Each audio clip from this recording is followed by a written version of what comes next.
Ayan, magandang gabi everyone. Sam, magandang gabi po. Yan, early bird gets everything. That's correct.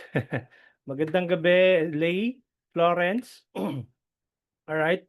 And everyone inside the Zoom uh, link.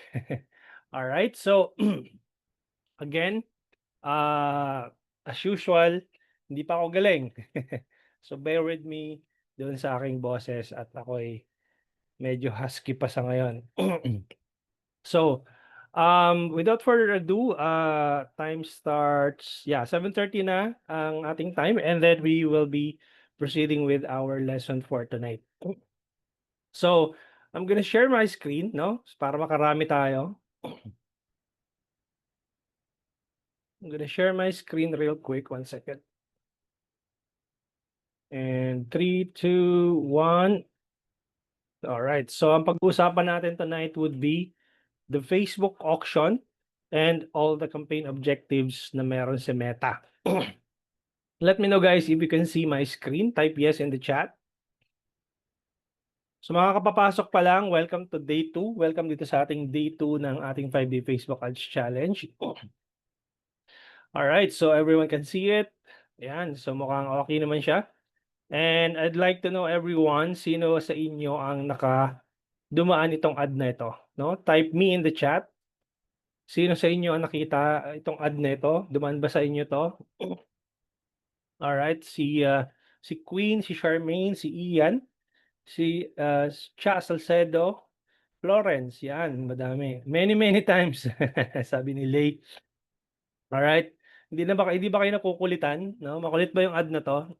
Alright. And for all you know guys, this is my best performing ad. It's been running since 2023. So, I launched this ad 2000 September of 2023 and it has been running for quite some time already. So it's been like 24, 25. So mag 2 years na ba? Yeah, mag 2 years na. So it's been active up until today and still bringing me good number of leads and sales. Now, pag-usapan natin ito. And you might be curious, bakit anong meron dito sa kay Meta? Ano ba 'tong Facebook auction na 'to, no? Let's break it down into different campaign objectives. Now, Meta, let's assume that you have a 10 million, 10 million na audience size, no? Na tina-target, no? Pagpunta mo dun sa Ads Manager, 'di ba, meron dong estimated audience reach. Now, let's assume that you have an audience size of 10 million. Now, yung 10 million na audience size na 'yan, hindi naman lahat 'yan bibili sa'yo. Okay? 'Di pa po ata recorded yung Zoom, na-record ko na I believe, let me just check. Yan, recording na po tayo. And by the way guys, yung mga nag-join nung kahapon, kagabi, um, I believe may problema dun sa pag-upload ko, na-restrict yung aking in-upload, so I'll be uploading it tonight, no? For those of you na na hindi na-access yung recording natin kagabi, hindi nagpe-play kasi na-take down siya. So I will be uploading it tonight. Now pina-edit ko lang dun sa stuff ko, pina-hide ko yung ano, parang I believe ayaw ni YouTube ng ano, ng merong makikita na email or mobile number. So pina-hide ko yun, pina-blur ko para hindi siya ma-restrict, no? So let's dive into the lessons, to our lesson, no? Sabi ni Florence, pwede pala yun ulit-ulit yung ads. Yes, for as long as you are being profitable or you are getting the ROI that you need, for as long as you know what is your ideal customer acquisition cost. Pag-uusapan natin po yan on day 5, yung ideal customer acquisition cost. So, kahit pa ulit-ulit yung ads, for as long as it gives you the ROI that you need, it's okay. Same lang naman siya sa mga video niyo last May 19. So excuse me. Ayan, gargal-gal na yung boses ko. Hindi pa man ako nag-uumpisa, ano na siya, pumapalya na kumbaga sa motor, palyado na. Anyway, um, anong tawag dito, sabi ni Charmaine, same lang ba yung video niyo on May 19? Basically, yung day 1, day 2, day 3, day 4, and 5, yung topic do'n pare-pareho lang yun, Miss Charmaine. It so happen na magkakaiba siya ng batches, 'no? Yung topic do'n, same lang yon, day 1, business setting overview, day 2, the Facebook auction and the understanding the campaign objectives, pare-pareho lang yon. It's just that pagkakaiba anong tawag dito, may possibility do'n na magkakaiba ng business model yung pinag-uusapan, 'no? So, kung nasa halimbawa car wash ka man, car industry, restaurant, so yun lang yung mag-iiba, yung mismong, um, anong tawag dito, yung, industry na you belong. Pero yung topic pare-pareho lang siya. Sabi ni Sam, "Anong ginagawa mo coach to still have the creative running under an ad for 2 years? Consistent changing of budget po." Hindi po, Sir Sam. Um, the reason why this ad has been running for about 2 years is because I know the ideal cost per acquisition. If the ad falls, or if the ad fall under or within my ideal cost, I keep on running it. No, hindi ako anong tawag dito, hindi ako particular dun sa sinasabi nilang ad fatigue. Yes, there is ad fatigue, but I don't care if Meta will say inside the ads manager na your ad has been, or you have a creative fatigue. You have a, anong tawag dito, you have a creative fatigue, or recommended, yung mga 'di ba may makikita kayong mga recommendations ni Meta? I don't care kung ano yung recommendations na lumalabas dun. The reason why I keep on, optimizing that ad, I keep on running that ad, tama si ano, si Lay Cueto, basta't happy yung ROI, I keep on running that same ad. Okey? Creative fatigue, creative limited, yes. So, napanood ko yung hanggang day 3 and applied sa some recent ad ko. Very sulit yung training na 'to. Kahit 8 times 3 mo ang course fee, I will still avail. Maraming salamat po, Sir Ian. Alright, so para hindi tayo maano dun sa topic, let's dive into stick to this one, and I'll be answering your questions, guys. I'm giving at least 15 to 20 minutes of question and answer portion natin, no? As much as I want to complete, or I want to finish the discussion para meron akong room for question and answer. Okay ba yun sa inyo, guys? Alright, so ayan, so medyo inom lang tayo ng tubig at ako'y ano na. Alright. So, continue lang natin ito. Itong 10 million na audience size, assuming na meron kang 10 million na audience size, hindi naman lahat 'yan bibili sa'yo, okey? Identified ni Meta kung anong part ng auction yung mga tao na 'to, and bawat isa sa mga tao na 'to meron silang price tag, 'no? Kayong nandito sa Zoom, 'no, may kanya-kanya kayong price tag, 'no, may presyo kayo kay Meta. Even me, may presyo ako kay Meta na nakatag sa aking profile. Hindi mo 'yun nakikita, pero inside the Facebook auction, meron kang presyo, okey? Now to simplify yung sinasabi ko, yung 10 million na audience size na 'yan, let's assume na yung 7 million diyan belongs to awareness. When you optimize a campaign that, when you optimize an awareness campaign, you are basically telling Meta to find more people at the lowest cost per 1,000 impressions. No, because you have to understand, the first metric na binabayaran mo kay Meta is the CPM. Okay? For some people, they might um treat CPM as cost per message. Wala namang mali doon. CPM stands for cost per 1,000 impressions, or cost per mille. It's a French word, I believe, na stands for 1,000 impressions. Ibig sabihin, sa bawat 1,000 nakakakita ng ad mo sa newsfeed nila, bayad mo yon, binayaran mo siya. Regardless kung yung tao na yon ay nag-click, nanood, nag-comment, nag-like, o nag-share, Kung hindi siya nag-comment, nag-like, nag-share, bayad mo yun as long as na dumaan yung ad mo sa newsfeed nila.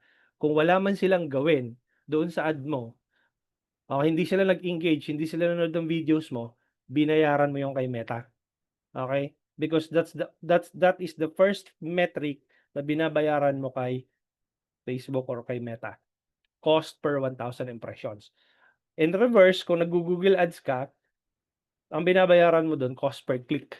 But somehow, meron na rin yata si Google Ads ng cost per 1,000 impressions. So, I'm not really a Google Ads expert, but if you are going to uh, compare Google Ads and Facebook Ads, magkaiba yan. Facebook Ads cost per 1,000 impressions, Google Ads cost per click, no? So, even though yung sa Google Ads, nakita nila yung ads mo, nag-show up dun sa first page ng Google, 'pag hindi nila yan kinilik, hindi ka naman magbabayad dun. Kaya ang tawag dun sa Google Ads, pay per click kasi binabayaran mo bawat click. Dito naman sa Facebook, binabayaran mo every time na lumalabas yung ads mo in front of your target audience newsfeed. Gano'n po siya. 1 second. So, again, 'pag nag-optimize ka ng campaign at sinelect mo is awareness, your ads will be shown to many people at a lowest cost per 1,000 impressions. But do not expect that these people will buy from you because there's a tag, uh, there's a tag dito sa mga tao na 'to that these people are less likely to buy because of the historical data nung kanilang activity inside Facebook. Okay?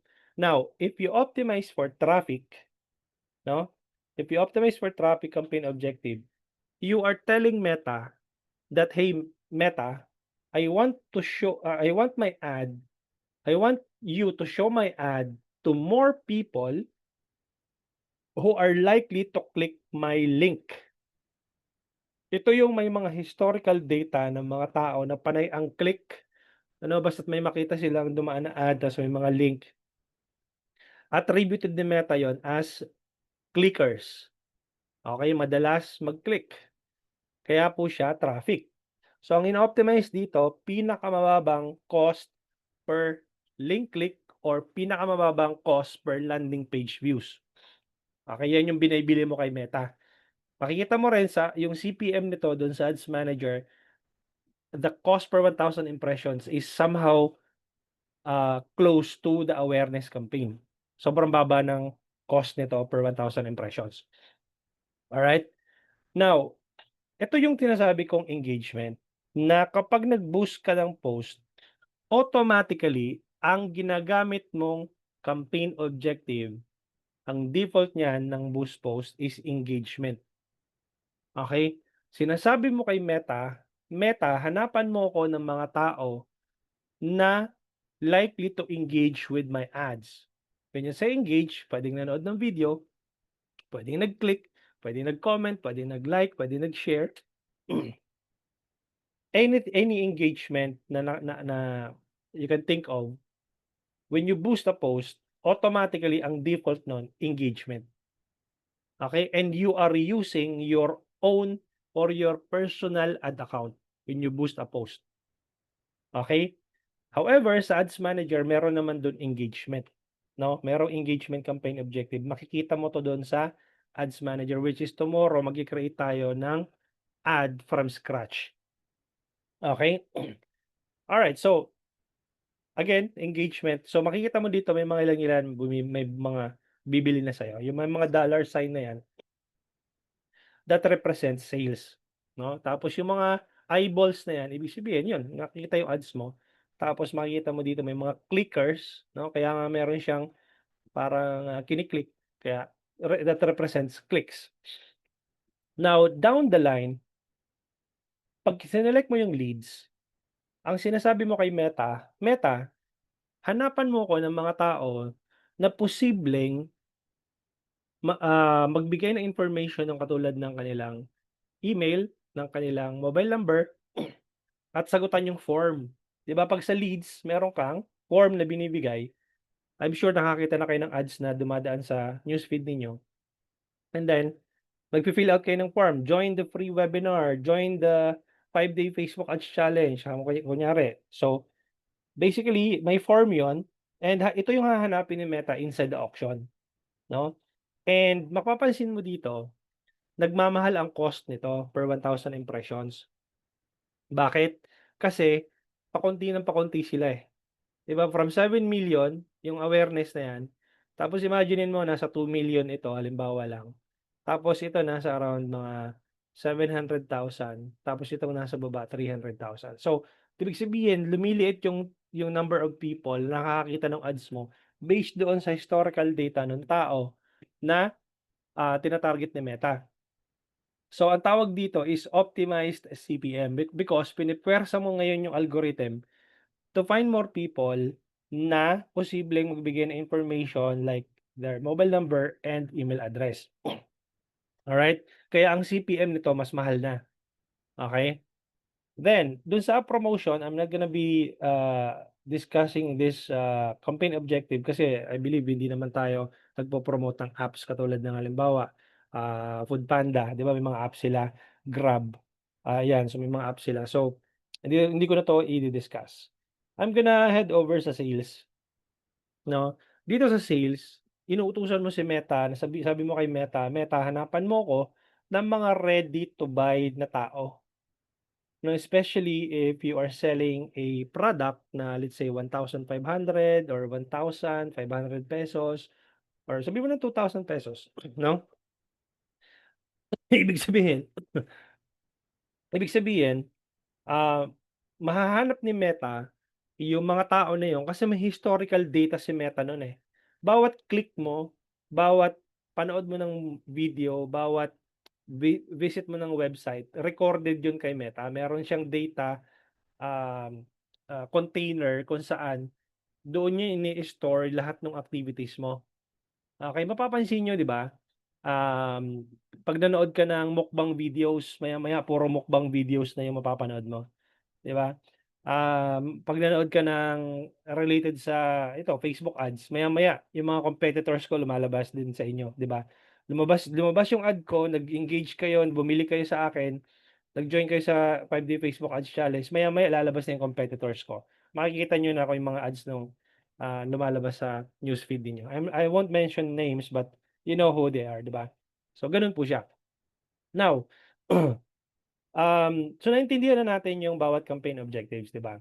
So, pagdating dito, I'm gonna put this one below, 'di ba? So, let's assume that you are advertiser A, 'no? Ikaw yung advertiser A. Tapos, may competitor ka, advertiser B and advertiser C. Now, when you run an ad and you have a budget of let's say 100 pesos or 200 pesos, 300 pesos, whatever amount to that be, ang tinatamaan ng ad mo is nasa tier 1 audience. Ibig sabihin, ito yung tinatawag na low hanging fruit. Okay, ibig sabihin, tatlo kasi yung ano niyan, eh, yung bidding system ni Meta. Lowest cost, bid cap, tsaka cost cap. 'Pag nag-optimize ka ng campaign, ibig sabihin 'pag nag-launch ka ng campaigns, automatically ang default nun lowest cost. Okay, when I say lowest cost, binibigyan ka ni Meta ng pinakamababang cost per acquisition inside the Facebook auction at your budget na binigay mo kay Meta. Okay, so kung 100 pesos man yon. Ito yung amount sabihin mo kay Meta ito yung amount na willing akong bayaran everyday daily budget 100 pesos. Ngayon maghahanap si Meta inside the Facebook auction ng conversion or ng messages na pasok dun sa budget mo, okey? Hahanapan ka niya ng tao or ng audience na mag-e-engage dun sa ads mo at a lowest cost per acquisition, okey? Puwedeng cost per message yan, puwedeng cost per click or puwedeng cost per add to cart, cost per purchase, depende kung ano yung ino-optimize mo na conversion. Okey. Now, assuming na nag-run yung ad mo for a couple of days, mapapansin mo 'pag nag-launch ka ng ad, sa unang araw madaming messages na pumapasok or may mga purchases na pumapasok. Tuloy-tuloy, kumbaga halos sunod-sunod yung pasok ng ano, ng messages. Eventually, pagdating ng second or third day or perhaps mga fifth day, naglalaylo na siya. Kumokonti na yung number of messages na pumapasok. Bakit? Kasi wala na siyang maibibigay sa'yo within the budget that you have placed sa auction. So yung ₱100 mo, sabi ni Meta, na-saturate ko na. Kaya nga meron tatlong ano dito, meron tatlong, dollar sign, 'di ba? Yan yung mga it represents number of messages or number of purchases or customers. Eventually, yung sa ₱100 mo, masa-saturate mo yung audience na yan, and by the time na ma-saturate mo yung audience na yan, may lalabas dun sa ad set level mo. Nakalagay dun, learning limited, 'no? Makikita mo dun kulay orange siya, tapos sabi nakalagay dun sa, notification niya, dun sa ad set, learning limited. Ibig sabihin nun, sinasabi sa'yo ni Meta, JV, halimbawa ano, JV, wala na akong mahahanap, wala na akong kayang ibigay na conversion sa'yo dun sa budget na binigay mo. Hanggang dito na lang ako, okey? Ang gusto kasi ni Meta, magkaroon ka ng conversions ng at least 50 within 1 week. Kung nag-optimize ka ng sales or ng leads, kailangan within the span of 1 week, makumpleto mo yung 50 conversions na yon para maintindihan ni Meta yung target audience mo kung sino talaga, para mag-optimize lalo yung kanyang algorithm to find people inside the auction. Ngayon, ang gagawin mo is mag-i-increase ka ng budget, tama? Kasi nga hindi kaya yung ₱100 to complete the 50 conversions. 'Pag in-increase mo yung budget mo, kung dati nagbabayad ka ng cost per message na ₱10, eventually mare-realize mo 'yan na yung cost per message mo tataas din. Halimbawa, ang tinatamaan na nung 500, sabihin nating ₱1,000 budget mo, ang tinatamaan nun tier 4 audience na kunyari, 'no? Then eventually mare-realize mo 'yan, yung ₱10 mo tataas din yung cost, magiging ₱30. Bakit? Kasi yung competitor mo magbi-bid din niyan mas mataas. Excuse lang guys, magmu-mute lang ako.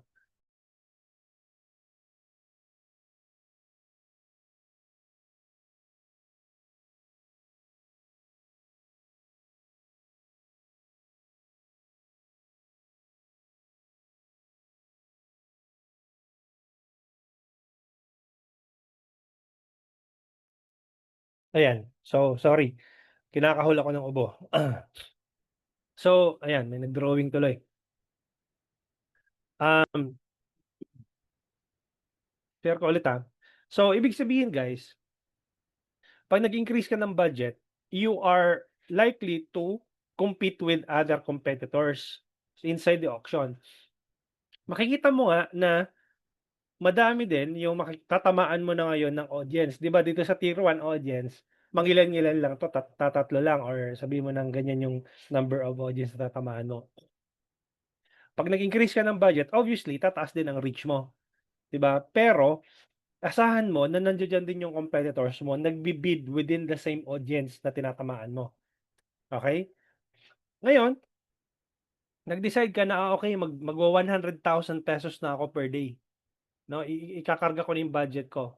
Kasi doon sa auction ng tier 8, 9, and 10 mas marami yung nandoon na audience. Guess what? Nandun din yung competitors mo, 'di ba? Hindi lang naman ikaw yung nag-iisang advertiser kay Meta, madami kayo. Madami tayo actually, 'di ba? So, ang laki na nga ng budget mo, ₱100,000 per day, pero ang dami mo ring competitors na kalaban na pinapakita yung ads mo sa target audience mo. And that's the reason why from ₱10 na cost per message, tataas din yung cost per acquisition mo to ₱40 or ₱50 or whatever it may be. Depende doon sa, anong tawag dito, sa sa niche, kung anong niche ka, 'no? So Gano'n po siya nagwo-work inside the Facebook auction. Huwag kayong magpakakampante na kayo lang yung nagra-run ng ads. Ngayon may nagtatanong sabi niya, "Hello, check, check. Napuputol daw ako. Check, okey na ba? Putol-putol? Okey naman? Okey naman daw, okey. Pero naputol ba ako kanina?" Ayan, so okey naman, okey, sige, sige. So, ganito po siya 'no, para mas lalo niyong maintindihan. Um, si Ian, ayan, siguro mahina lang yung net nung iba nating kasama. Anyway, so kailangan niyong maintindihan na may competitors kayo inside the auction, okey? Hindi lang kayo ang nagra-run ng ads and wini-weigh in ni Meta kung kaninong ad ang mas ipapakita, okey? Now, kung yung ad ninyo is super generic, walang walang walang ka-effort-effort na binigay, hindi mo man lang binigyan ng magandang hook yung iyong ad, yung video mo, basta walang, "Hi, my name is Clarence, eto nga pala bla bla bla." So, wala kang ka-effort-effort na ginawa dun sa ad mo, Meta will penalize your ads, ilalagay niya yan sa bottom. And your competitor ads will be brought up, mas ipapakita niya yon sa mas maraming tao. Okey, meron kasing tinatawag na i-describe ko po sa inyo yung itsura niyan 'no. Let me know guys if you can see my whiteboard. Wag muna kayong mag-drawing, ako muna magdo-drawing dito. Okey, ganito po kasi yan 'no, halimbawa let's pretend that this is ayan, wag kayong mag-drawing guys, ako muna magdo-drawing. Okey, let's pretend that this is olive 'no, eto siya. So, I'm not sure kung, he or she. So ayan, si Olive 'no, pagpasensyahan mo na yung drawing ko, Miss Olive. Now, let's pretend that eto si, JV is advertiser A, ano, si Sir JV. And let's say na si Blaze is advertiser B, 'no, si Blaze. Blaze advertiser B. Ngayon, sabi ni Olive, Facebook or Meta, willing akong magbayad ng ₱500, ipakita mo yung ads ko kay Olive, 'no? It happens that si Olive ay mahilig sa bag, 'no, mahilig siya sa bags. Lahat ng videos na nakikita niya sa newsfeed niya, pinapanood niya basta't related sa bags. Sabi naman ni Blaze, ako din, Meta, willing din ako magbayad ng ₱500 per day. Ipakita mo lang yung ads ko kay Olive na mahilig sa bags, 'no? ₱500 per day and, si Blaze gano'n din, ₱500 per day din ang willing siyang bayaran.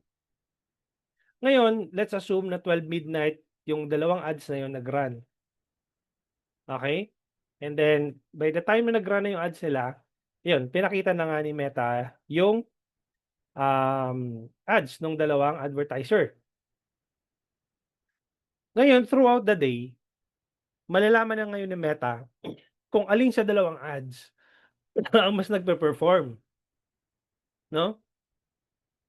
Halimbawa yung ad ni Blaze, ang cost per 1,000 impressions niyan is about ₱250. Kasi naalala niyo ang unang china-charge sa inyo is CPM o yung cost per 1,000 impressions. China-charge si Blaze ng ₱250 ni Meta, tapos si, JV naman china-charge siya ng ₱250, gano'n din, 'no?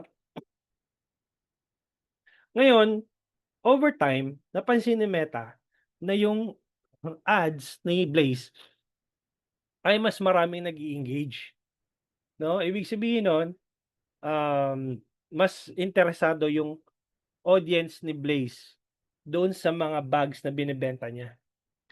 Ang mangyayari po nun, ire-reward po ni Meta yung ad ni Blaze. Magkakaroon ng mas maraming impressions, tataas yung number of impressions, okay, bababa yung cost per 1,000 impressions. Okay, ang mangyayari po nun, nire-reward po ni Meta yung ads po ni Blaze. No? Kung dati nagbabayad siya ng ₱250 per 1,000 impressions, bababaan po ni Meta yon, magiging 200, magiging 150, magiging 100, etc., etc. So pababa ng pababa. Ngayon, on the other side naman, dahil pangit yung ad ni Sir JV, no, bababa yung number of impressions ni Sir JV, tataas yung cost per impressions ni Sir JV. So kung dati nagbabayad siya ng ₱250, ngayon ang babayaran niya na ngayon is 300, no? 350, 400, pataas ng pataas. Kaya mapapansin niyo diyan, yung cost per message niyo, dati siyang 10, nagiging 50, nagiging 100. Bakit? Kasi naa-outbid kayo ng competitors ninyo, 'di ba? Pansinin niyo, nung nag-join kayo sa akin, may lumabas din na competitor ko, 'di ba? Ngayon, pagka nangyari 'yon, mamimili na ngayon si Meta kung alin sa dalawang ads yung mas nagko-convert. And ang gagawin ni Meta ngayon, mas ibo-boost niya ngayon yung ad or yung content na relevant dun sa target audience mo sa mas mababang halaga. Kasi nakikipag-compete ka nga, eh, nag-auction yan, eh. Sino nakapasok sa inyo dito ng bidding? Sino nakapasok sa inyo ng bidding? 'Di ba nakikipag-bid kayo ng presyo? 500, 300, yan kunyari gano'n. So, sinasabi mo kay Meta, "Meta, ito yung kaya kong i-bid, 'no, ito yung kaya kong bayaran, ipakita mo yung ad ko dun sa target audience ko." Ngayon meron po siyang grading system, 'no, may 3 grades ang binibigay si Meta. Number 1 is below average, okey? Gine-gradean po ni Meta yung mga ads po ninyo, baka akala niyo, eh, gano'n-gano'n lang. Susunod po diyan is average, 'no, and the last one would be above average. Ibig pong sabihin, kung below average yung ads mo, 'no, ibig sabihin po nun, tatagalogin ko na, didiretsuhin ko na, 'no, walang kwenta yung ads mo. Okey, anong tawag dito, real talk na yun, para at least nagkakaintindihan tayo. No sugarcoating, real talk, walang kwenta yung ads mo, sabaw, 'no? Yun po yung ibibigay sa yung grade, palakol. Tapos kung okey naman yung ads mo, pasok naman sa kumbaga nasa average naman, bibigyan ka ni Meta ng average. 'Pag nakikita mo naman above average, ibig sabihin po nun, you are doing a good job, you are doing outstanding job of, um, creating an ad creative that, parang pasok sa, standards ni Meta. Kasi yung data na yun binabalik yun yung lahat ng clicks, lahat ng video views, lahat ng comments, lahat ng shares, binabalik yun sa meron siyang data container na, lahat ng activities na yun pumapasok doon. Ngayon pagkapasok dun sa algorithm ni Meta na masasabi niya na, "Guys, wag niyo munang drawingan, ayan nakikiusap na tayo, hindi naman tayo mga bata."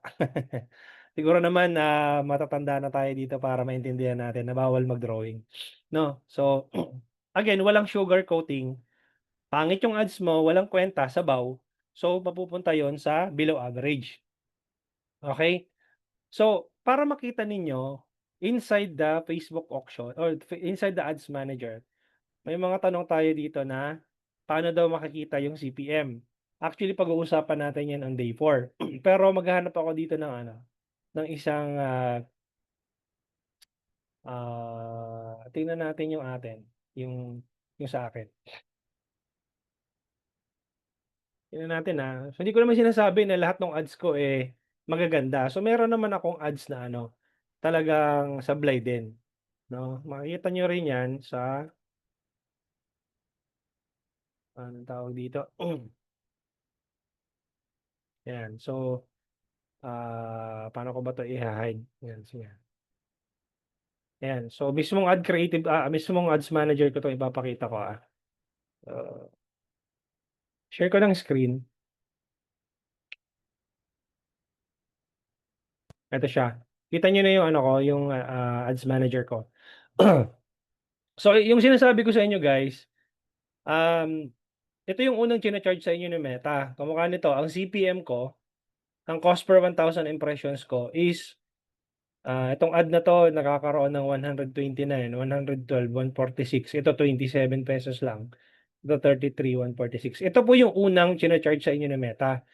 'Pag tinotal mo 'yan, yung average cost per 1,000 impressions is 140.45.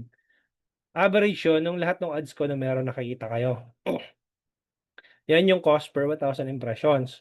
'Yan yung unang china-charge sa inyo ng Meta. Ngayon makikita mo dito, yung quality ranking, 'no, ito yung grading system na sinasabi ko sa inyo. Sabi ni Meta yung quality ng ad ko na 'to is below average, ito, 'yan. So, ibig sabihin mukha akong engot dito. Pangit daw, hindi daw masyadong maganda yung quality nung ad ko in terms of the image, 'no? Pero sabi ni Meta, I'm on the average in terms of engagement rate ranking. Ibig sabihin may mga nag-e-engage. So 'pag kinilik ko 'tong preview, makikita niyo diyan may 169 comments, 12 shares. Tingnan natin, Facebook post with comments.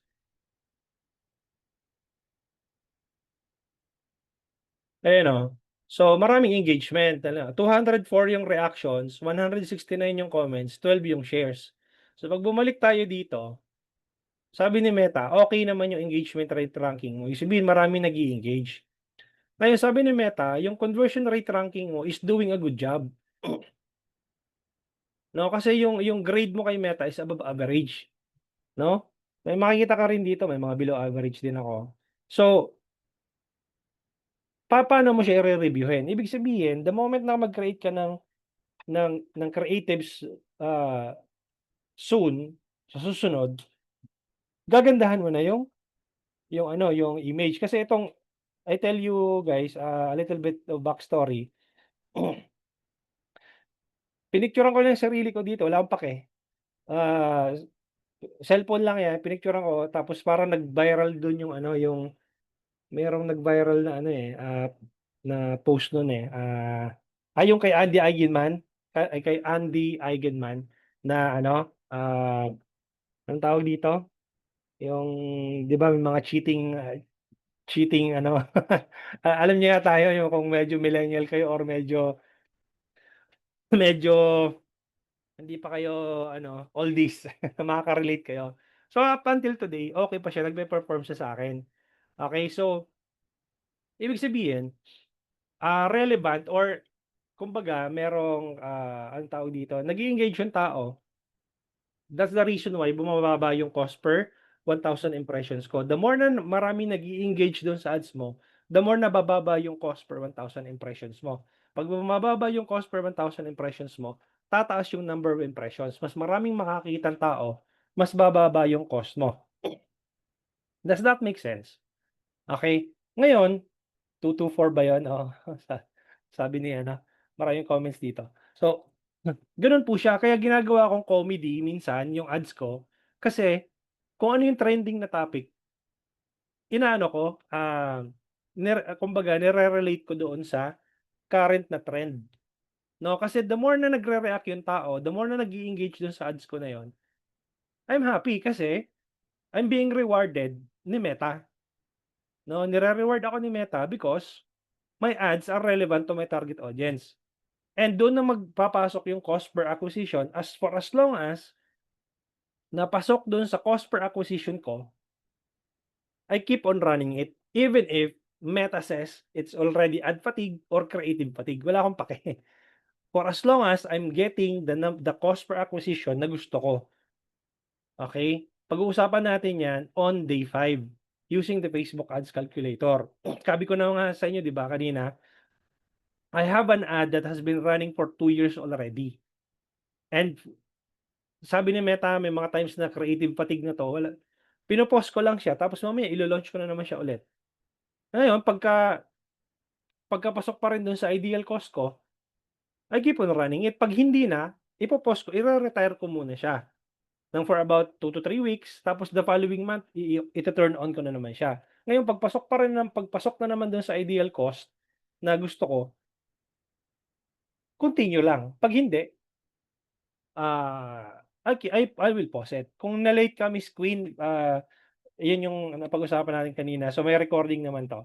So, meron akong ad na ano, ito yung ad ko na pinakita kanina na kahit na anong tawag dito, um, kahit na 2 taon na nagra-run yun, ah, okey pa rin for as long as na pasok siya dun sa ideal cost ko. Ito po siya, 'no? Ayan. So, this business has been running for about almost 2 years or 2 years na. Okey? So, gano'n po siya na guys 'no, simple lang intindihin yung algorithm ni Meta. Maraming nagtatanong sa'kin, "Coach, matuturuan mo ba ako ng tamang targeting?" 'No, matuturuan mo ba ako paano ang tamang pag-run ng Facebook ads? Maituturo mo ba sa akin, sa Ads Manager kung ano yung dapat kong i-select na interest, demographics, interest, demographics, and, ano pa yung isa? Tatlo yun, eh. Interest, demographics, targeting, behavior targeting, 'yan. So, ang sagot ko lagi dun, huwag kayong mag-focus dun. Wag niyong stressin yung sarili ninyo kakahanap ng interest, nung demographics at behavior targeting, kasi wala dun yung solusyon.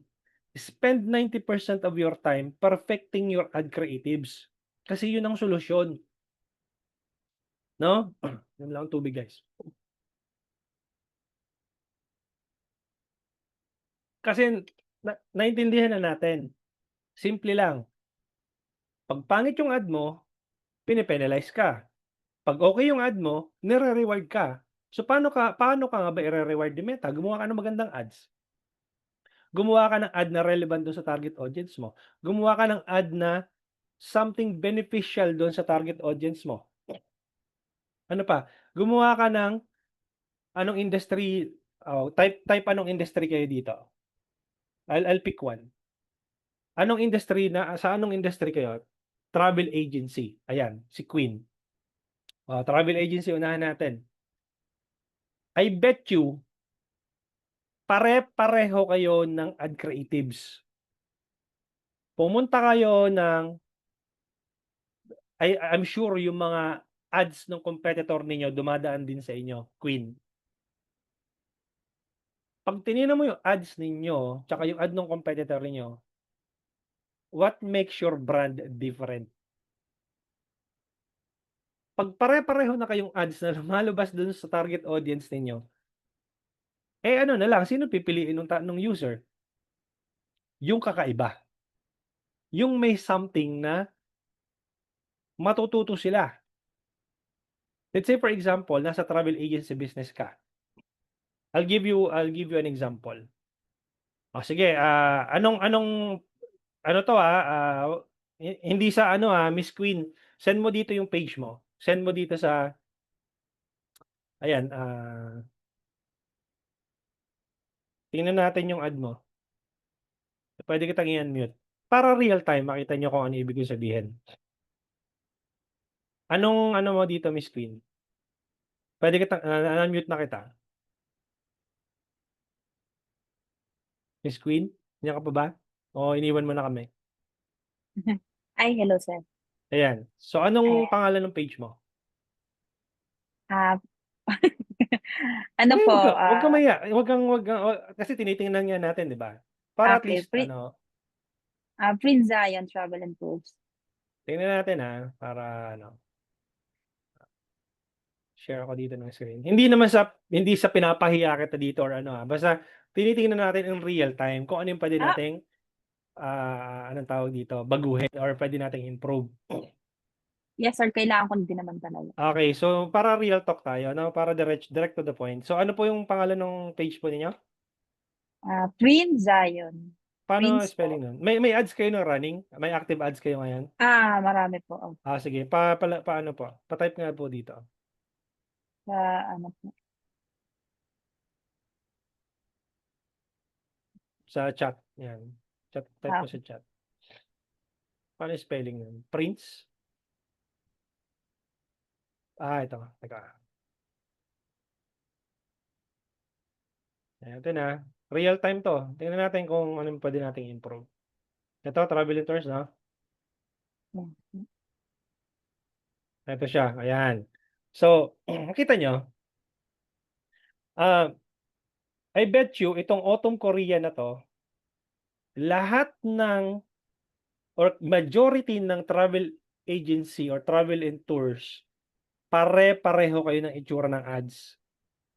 Pupunta ng Canva, tapos maglalagay ng promo 9,999, Beijing, Shanghai, 799. Ito may video dito, okay to. Okay? Ito, yan, kamukha nito may promo, ganyan, ganyan. Pero what if, ganito gawin mo ad, no? I'll give you an example. Travel agency na kayo. I'm sure naman, kasi may kilala din akong travel agency owner. I'm sure pabalik-balik na kayo ng ibang bansa, di ba? Pabalik-balik na kayo ayan, Hong Kong or Europe, Asia, basta pabalik-balik na kayo ng ibang bansa. Why not i-document ninyo yung step by step kung papaano makakapunta doon sa bansa na yon. I'll give you an example. Create ka ng ad na, first time to visit Hong Kong, ito yung gagawin mo. First is ganito. So i-document mo siya. Videohan mo yung from start to finish. Pagmula sa NAIA hanggang dun sa Hong Kong, hanggang dun sa titirahan mo, hanggang dun sa pag-travel mo sa MTR, kung magko-cross ano pa siya doon sa ano nga ba tong katabi ng Hong Kong? Ah, dulo ng dila ko. Macau. Macau, kung Macau. magko-cross siya sa Macau, o anong gagawin mo? Why not i-document mo 'yon? Pupunta ka ng Hong Kong, pag nasa NAIA ka na, ito unang gagawin mo. Kailangan meron kang, kumbaga ready na yung ano mo, yung anong tawag dito, obviously yung passport mo, wala namang visa. So, ano pa yung isa, yung hinahingi sa ano, immigration, yung E-travel. e-travel. Kailangan available ng e-travel mo. Ito guys, nandito na tayo sa immigration, so kailangan naka-ready na yung e-travel natin. Tapos pupunta tayo dito sa ano, sa kung ano man yung airline na nakuha mo. 'Di ba? Kung Hong Kong Express man 'yan, kung Cebu Pacific man 'yan, nandito na tayo. By the way guys, ito yung binayaran naming ticket. Magkano yung ticket? Pagdating mo ng Hong Kong, guys, kalalapag lang namin ng Hong Kong. Ito na, papunta na kami ngayon sa hotel. By the way, ito yung hotel na nare-recommend namin. Magkano ito? Tapos i-videohan mo yung magmula doon sa entrance ng hotel hanggang doon sa mismong loob ng hotel, yung mismong sa room niyo na. Ito guys, papasok na kami dito. Eto na, ito pala, dumating kami mga bandang ganito ng oras. Huwag kayong mag-e-expect guys na talagang smooth yung ano niyo, yung biyahe niyo, minsan may delays talaga na ganito. So anong gagawin niyo? Okay na bukasan, day 2. Guys, para makatipid kayo, sakay kayo ng MTR. Huwag kayong mag-u-Uber or huwag kayong mag-ano, mas madali ito. Ito yung sasakyan niyo. Ito yung train station na kung nandito kayo sa area na 'to, ito yung train station na malapit do'n. Gano'n, 'di ba? Simple, relatable. It gives solution to a problem. Kasi kung first time kong magta-travel ng Hong Kong, anong malay ko do'n sa 7,999 mo na promo, 'di ba? Kasi pare-pareho may 7,999 na promo din na dumadaan sa akin. Actually, may mas mababa pa nga. Ano yung kakaiba na meron ka do'n sa competitor mo? Ay, okey 'to si ano, okey 'to si i-follow ko nga 'to si ano, si Prince Zion Travel and Tours kasi ang ganda ng mga content niya, nakakapagbigay siya ng information valuable sa akin na puwede kong i-save Alam niyo ba guys na kapag sinave yung mga videos ninyo, it's it's a signal to the algorithm. Kapag sinisave yung videos ninyo, kapag fina-follow kayo, 'no? Did you know guys na kahit na hindi ka mag-run ng Facebook, followers, you will be, getting more followers if you have an engaging content and relatable content. Kapag nakita yung ad mo na, okey, ito pala yung ano, ito pala yung step by step. By the time na magbo-book 'yan ng ticket papuntang Hong Kong, ikaw ang unang nasa isip. Bakit? Kasi you were able to give value to your target audience. Eh, kung pare-pareho kayo 799 makakalimutan ka. Okey kasi, okey dumaan na 'to, hindi ko masyadong ano 'to, tapos pero kung sinave ka niya, teka muna may na-save ako something, eh, parang, balak namin mag-Macau ngayon or balak namin mag-Hong Kong ngayon, eh, ngayong month na 'to. Teka may na-save ako somewhere, eh.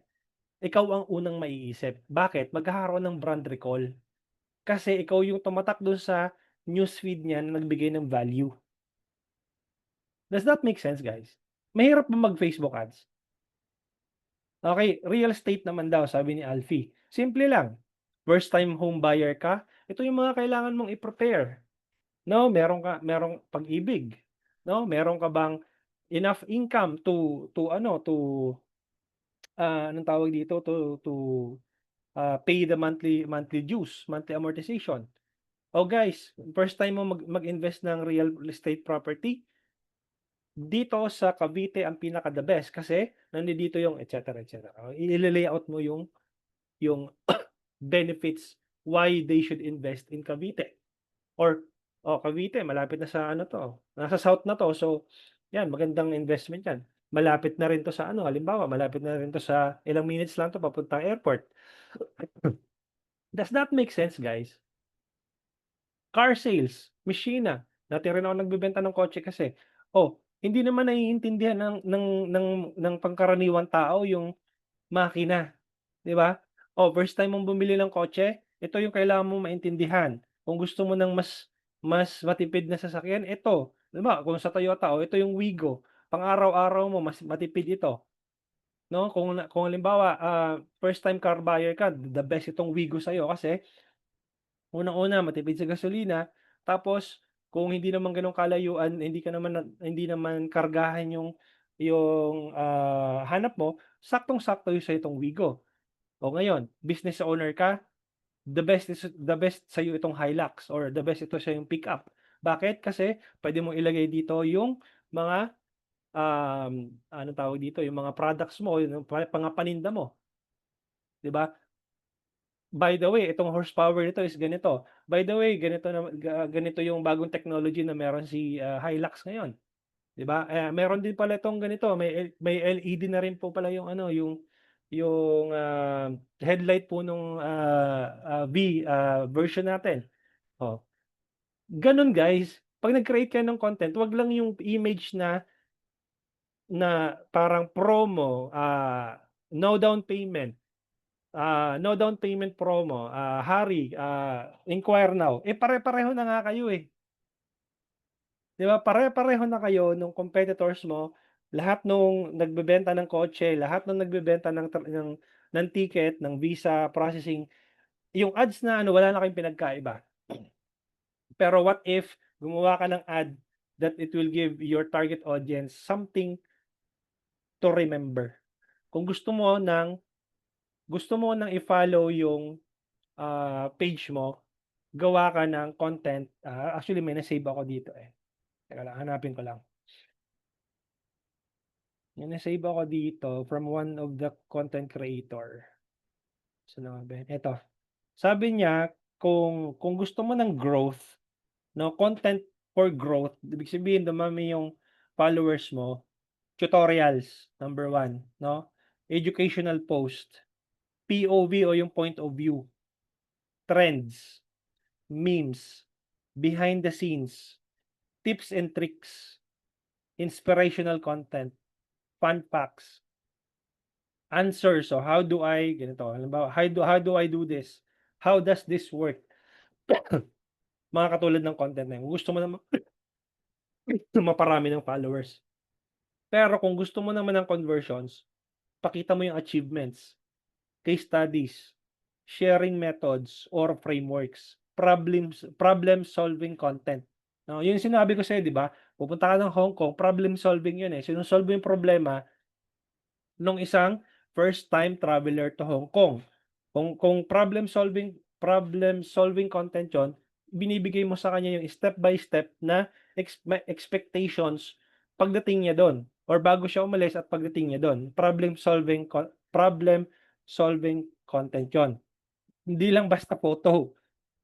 Testimonials, offers and promotions, 'no? Ah, before and after results, 'di ba? Value comparisons, unique selling points, FAQs, yung frequently asked questions ng products or services. And then lastly, why should I care? Why should I trust you? Gano'n lang siya. Bakit ako bibili sa'yo? Bakit may pakialam ako dun sa ad mo? 'Di ba? Kasi kung wala silang pakialam sa ad mo, remember, the first metric Facebook is charging you is CPM, cost per 1,000 impressions. The moment your ad lumabas sa newsfeed ng target audience mo, binayaran mo yon. Kung hindi nag-engage yung audience mo dun sa ad mo, sorry, bayad yon. Pag hindi nag-engage, kung mayroon mang isang nag-message, that will count your cost per message doon sa per 1,000 impressions. Kaya po siya tumataas yung cost mo kasi walang may pake doon sa ad mo. Pag walang may pake doon sa ad mo, tataas yung cost mo. Pag may pake doon sa ad mo, yung target audience mo, bababa yung cost mo. Gano'n lang siya kasimple. Anong city po ilalagay sa video or sa picture? Depende. Kung travel agency ka, book now. Puwedeng learn more or send us a message, depende. Hindi na nagma-matter yun, guys. Hindi na nagma-matter kung anong CTA. Okay, ilapit mo yung CTA dun sa kung anong meron ka. Halimbawa, real estate agent ka, alangan namang ilagay mo shop now, 'di ba? Hindi uubra yun kasi hindi naman sila bibili sa website mo, eh. Kailangan nila lang kausap. It's either inquire now or book now or learn more, 'di ba? Kung yung shop now, puwede 'to sa e-commerce, 'di ba? So, sagutin ko yung mga ibang tanong dito,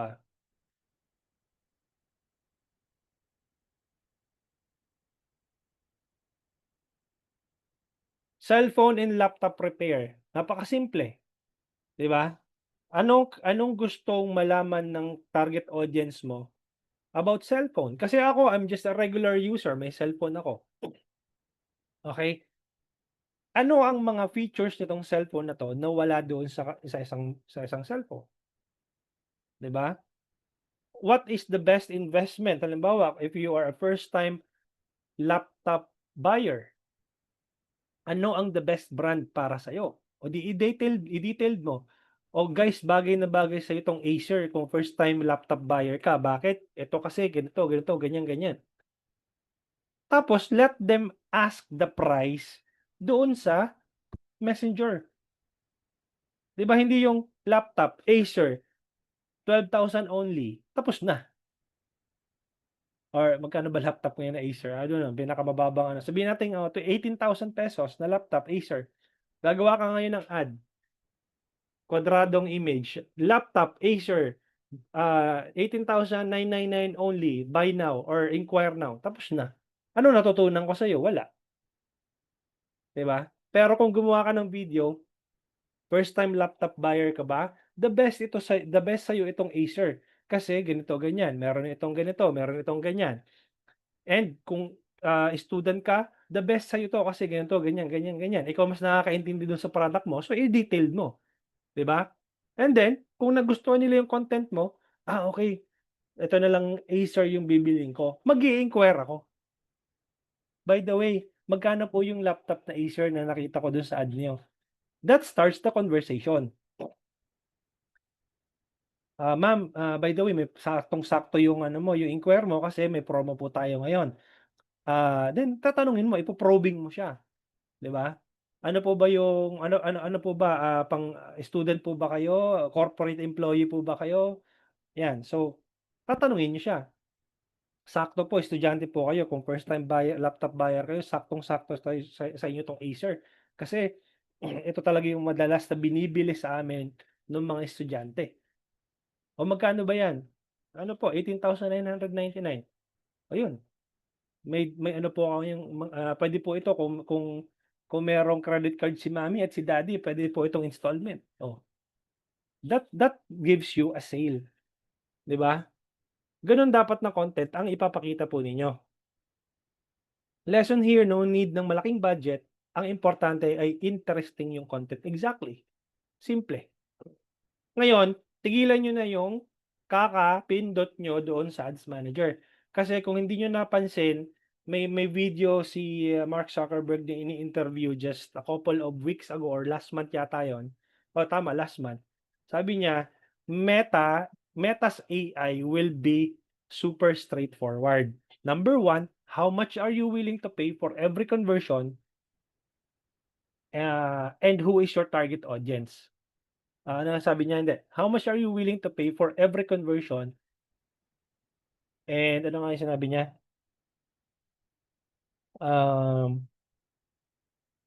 Ayan, what is your budget? Yan, ito pala sabi niya, what is your budget? Magkano yung budget mo at ilan yung conversions na gusto mo? That's it. O isipin mo yung interest targeting, babaliwalain na yun. Interest demographics targeting, baliwala na yan. Bigyan mo ako ng budget, magkano yung gusto mo, ilan yung conversions na gusto mo, and we will do the heavy lifting for you. Ngayon, kung ikaw nai-stress, ano ba yung tamang targeting? Walang tamang targeting. Gawin mo ng tama yung ad mo, ganun lang siya kasimple.